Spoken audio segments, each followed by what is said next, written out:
I'm here with Allie Castleman. Hello, Allie. How are you? I'm good. How are you, Al? It's just great to see you. We have a poem by Rae Armantrout called Petard. It's in her newest book.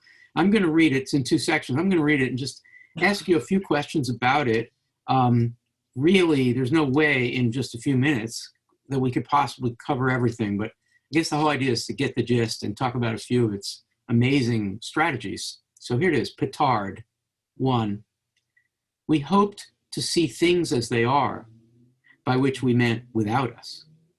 We thought once we stripped away smell, taste, color, anything improper, leaving only location and number, the thing would be naked on the teeter-totter of an equation. 2. Then Archimedes told another one.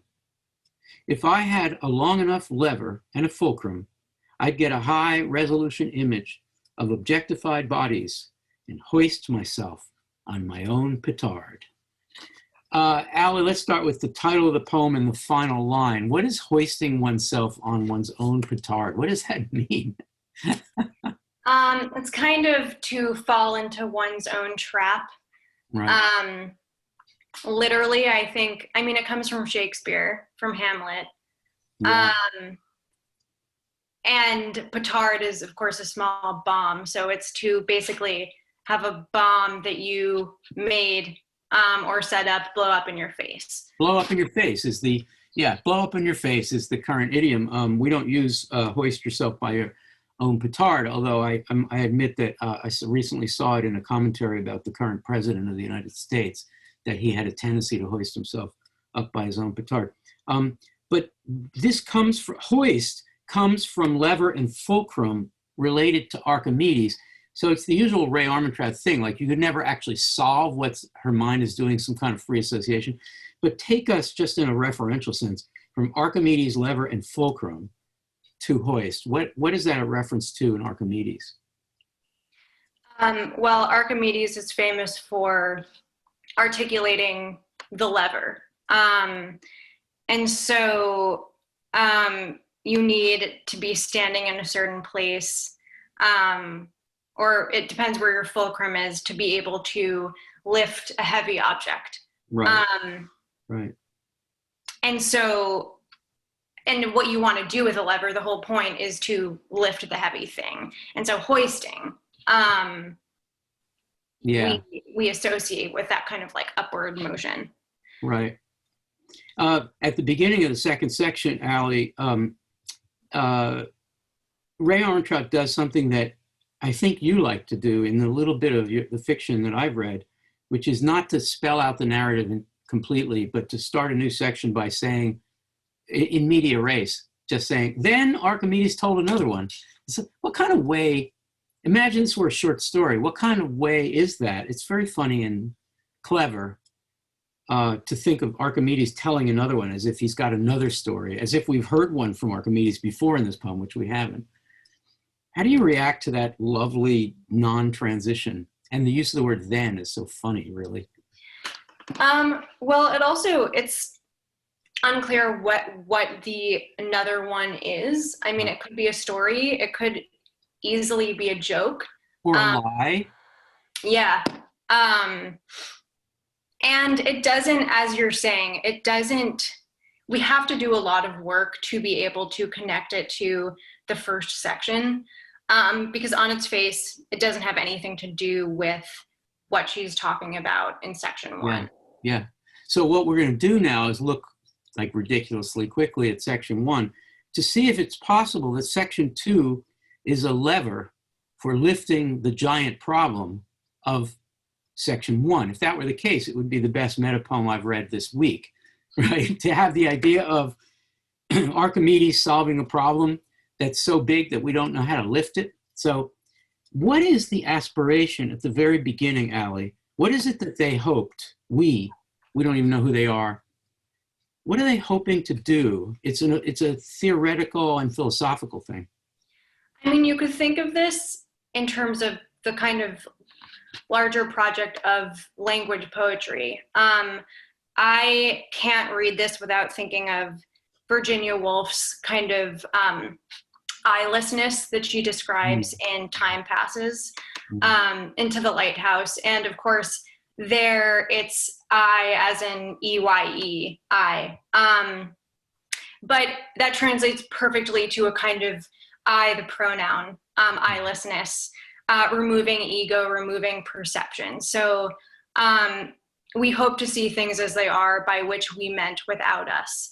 So this desire to be able to come at something in a way that's unmediated by perception, Right. by ego or by speaker. Oh, it's a fantasy of objectivity, which she knows because she's the poet she is, and because she came of age as a poet in a certain movement at a certain time. There's no way anybody could pretend to write objectively, descriptively, mimetically. So things as they are, which is a line from Wallace Stevens, he also used it ironically. There's no such thing in a poem as things as they are. We hope to see things as they are, by which we meant without us, objectively, not subjectively. Okay, so then there's a stripping away, which makes sense from what we just said, and leaving only what?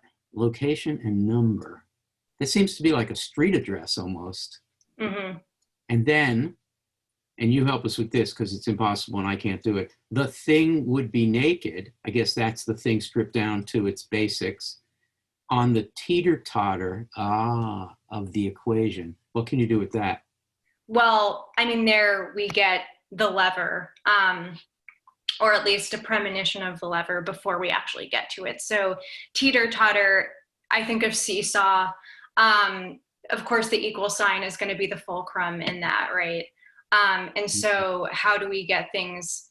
The sense is that we're not getting a balanced equation. Like we can't really figure out the math of this. Nice. Oh, that's really great. I mean, theoretically, what the people, the we of the first section fantasize is that they can take a word and put an equal sign to a thing in the world and create a transparent language that we know doesn't exist. No language poet would certainly. And then you get that equal thing of the teeter-totter. But then it turns out that Archimedes came along and told us that nothing is ever equal, yet that something small, if it can find the fulcrum in the right spot, can lift something big, and that inequality can be overcome by, I don't know, human ideas about physics or something like that.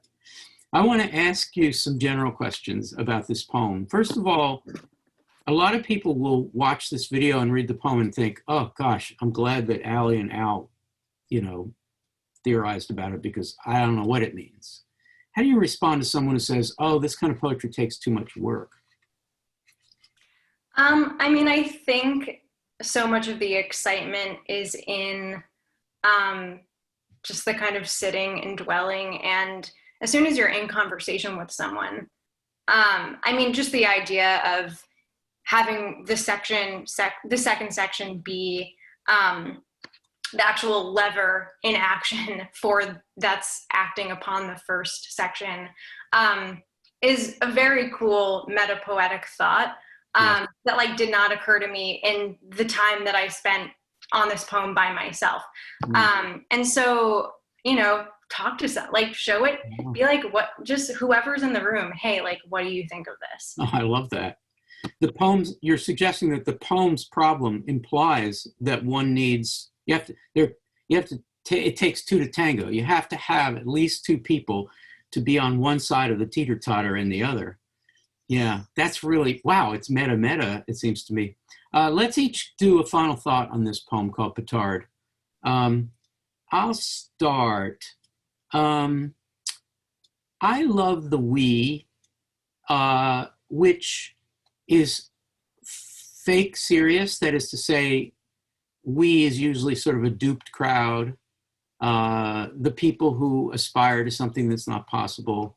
And I find that in Rae Armantrout's poetry, that is typically comic. Whenever you see a we, do not believe that we can be one thing. She's very pluralistic in the way she thinks about things, but ultimately it's that I that you were talking about, the EYE/I. And this is also a very, I'll just say finally, a very clever way of refuting the fantasy of objectivity and reminding us that, that's that human beings have thought about how we can press our advantage by doing things that are not easy, but by having enough power to overcome something huge and seemingly unable for us to lift. So she sort of, and I'm not sure who gets blown up here. I'm really not sure. I think we are, meaning you and I, trying to figure this thing out. It winds up blowing up on our faces. Anyway, what are your final thoughts about this? You like this poem, right? I think what you just said is a really good transition, or is really good to reflect back on in answering the question that you asked me a little while ago, which is, if you approach this poem and you're just like, ugh, this is going to be a heavy lift, right? Like it's a slight poem on the page, but it's certainly a heavy object, right? Yeah. Right. And maybe the we that you're talking about, it's like, well, we in community can make this lighter. Maybe the positioning that we need is to have more than one person on one side of the equation. Yeah, I don't really know who gets blown up. I mean, for a while, the first couple of times I read this, I read it, you know, kind of in a way I maybe shouldn't have, considering the first section, but as the speaker being the person who's being hoisted by her own petard. Yeah. But the way then Archimedes told another one, we could read that as Archimedes. Oh, it's part of the story he's telling us.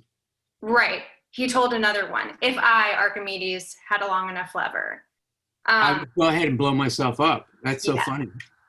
I love that. Allie Castleman, thank you so much for talking about this new poem by Rae Armantrout. It's been fun. Thank you, Al. If you liked this episode, watch another and subscribe. And join us for ModPo, a free and open course at modpo.org.